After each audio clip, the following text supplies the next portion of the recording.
Good afternoon, everybody. Thank you for taking your time to listen to what I'm going to tell you. My name is IIana Berlowitz. I come from Fribourg University from Switzerland. I'm a psychologist. I don't know if I'm the only one here. And I'm going to present you a few results from my PhD project on conceptions and treatments of substance use disorders according to traditional medicine from the Amazon, from Peru. So just as a brief introduction, harmful substance use, as you might know, is a substantial problem worldwide. It represents or is linked to 3 of the 10 most significant risk factors of death, according to World Health Organization.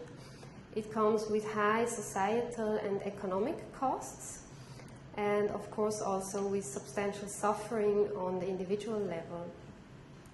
Now, in terms of treatments, substance use disorders prove to be quite resistant to currently available treatments.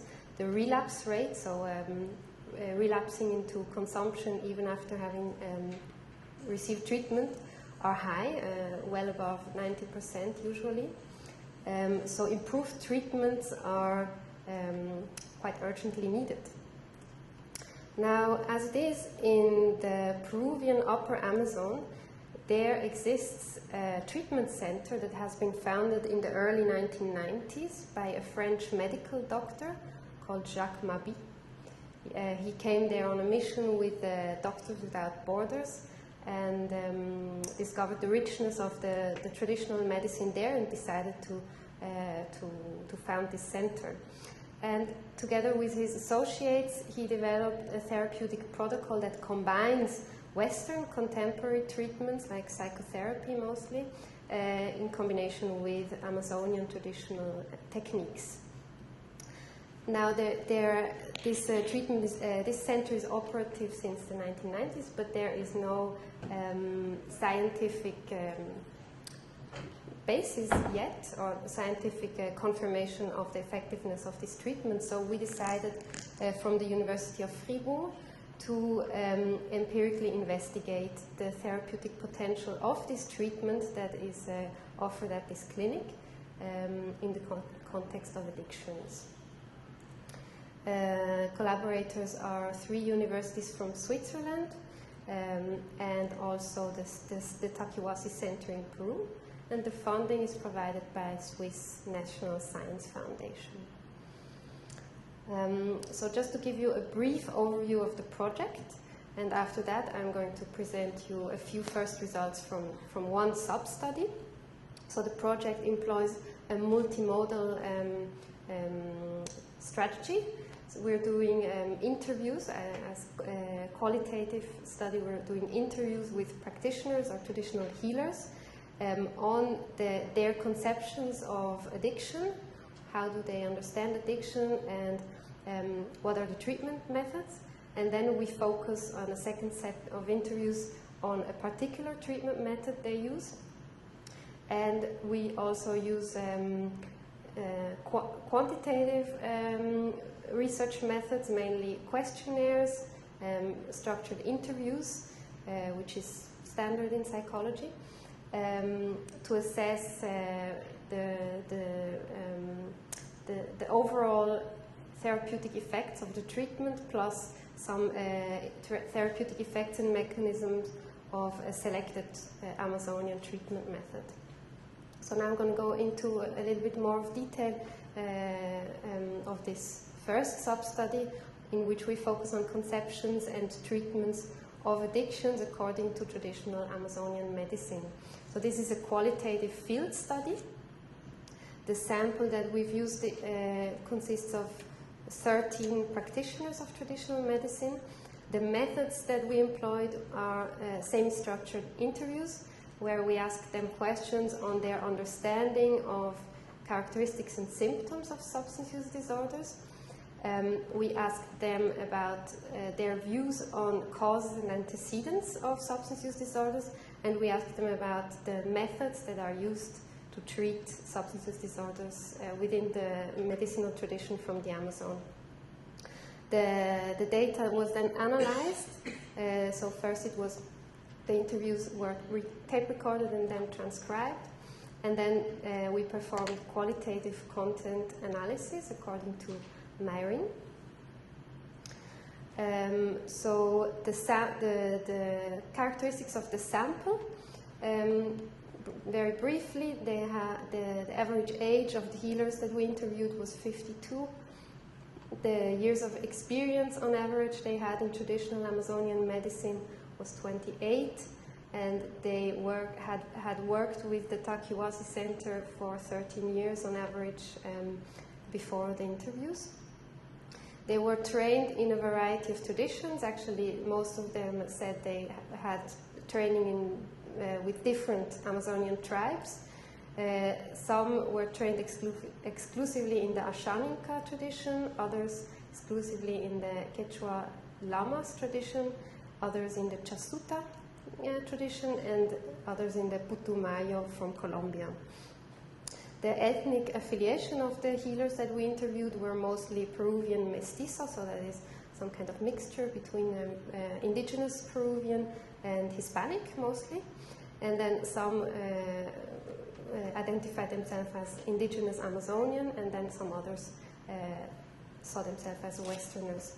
So the sample is quite heterogeneous, as you can see, but this shouldn't be a problem as it reflects today's reality in the Amazon. If you're interested in more purely native medicine, you have to go probably quite deep into the forest, and that's not very accessible.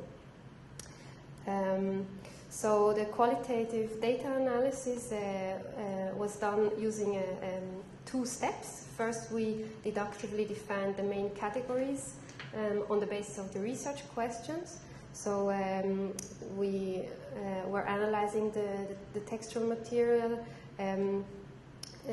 with the three categories of symptomatic features and characteristics, antecedents or causal factors, and treatments of substance use disorders.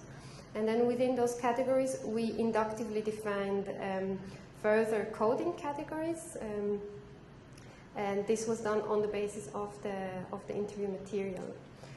So now I'm going to give you a few examples for all of these categories, just so you get a feel of the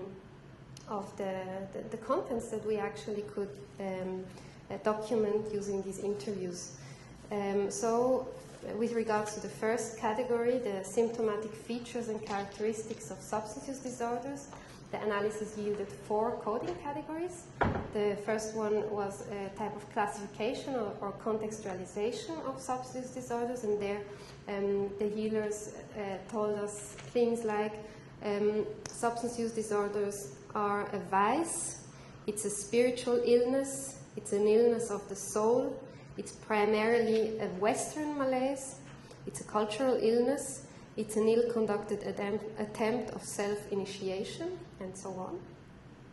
Then the 3 other categories address symptomatic features or characteristics more directly. And so a number of statements from the healers address physical level symptoms. So for instance, they were saying that the body is contaminated, there is physical deterioration in substance use disorders, the person is disconnected from their body, and that the illness is in the physical body. Then on the psychosocial level, symptoms or features that were mentioned were there is strong emotional suffering, there is loss of motivation for life, there are dysfunctional relationships with others and with the self, and there is a lack of ability in people with addictions to respect limits and boundaries. And finally, a 4th category that emerged from data was spiritual energetic features or characteristics. So here things were said like a person has lost connection with their soul or spirit, the person is inhabited by an entity that leads to their destruction, the person becomes like a marionette manipulated by spirits. So That's for the first category. The second main category was related to antecedents or causal factors of substance disorders, and there 7 subcategories or coding categories emerged. The first one included general remarks about the etiology of substance use disorders, so things were said like it's a complex problem, it's multi-causal, things like that. And then causal factors that relate to personality or emotional tendencies were mentioned. For instance, there is anger, depression, anxiety. Motivational factors play a role, such as the motivation to alleviate emotional suffering. Personality tendencies, such as sensation seeking, curiosity, rebelliousness.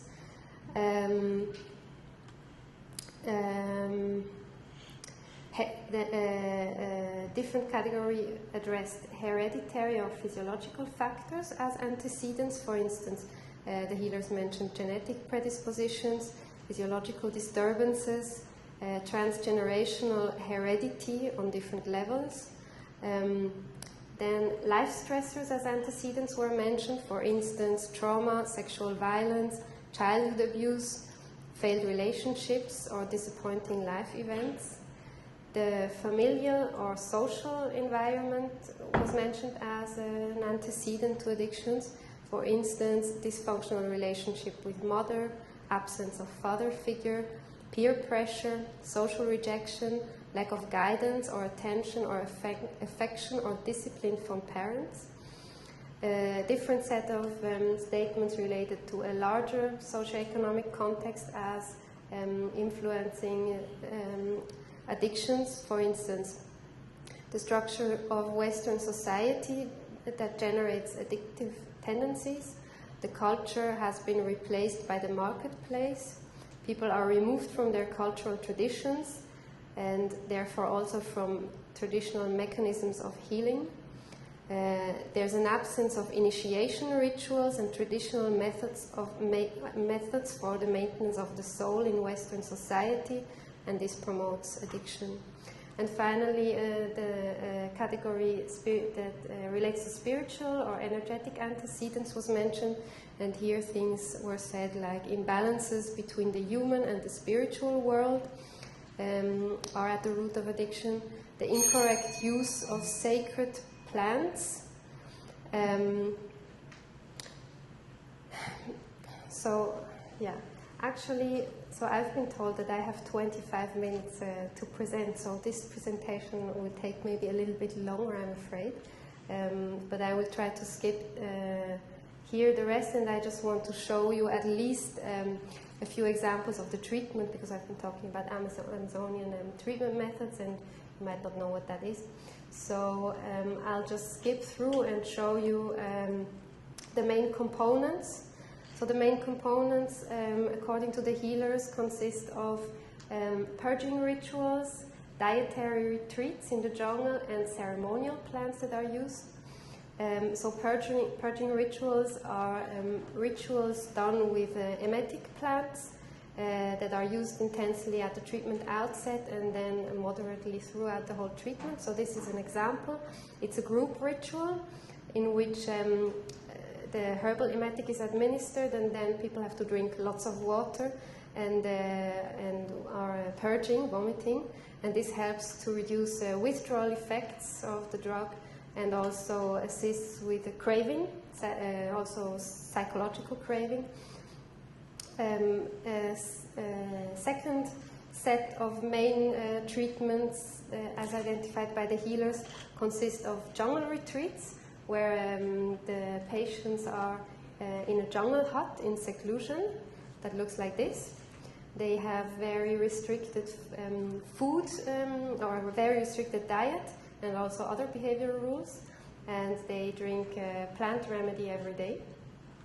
So these retreats are 10 days long, usually. And then third set of treatment, main treatment components consist of ceremonial plants, also group rituals, in which are guided by the traditional healer. He accompanies the process usually with song, and the effects Mm-hmm. The effects include also emesis, diarrhea, increased perceptual and introspective processes, and sometimes people report also visionary experiences. Yeah, so there's some other things I wanted to tell you, but unfortunately my time has been shortened. So I want to thank you for your attention, and whoever wants to know more can approach me later on. Thank you.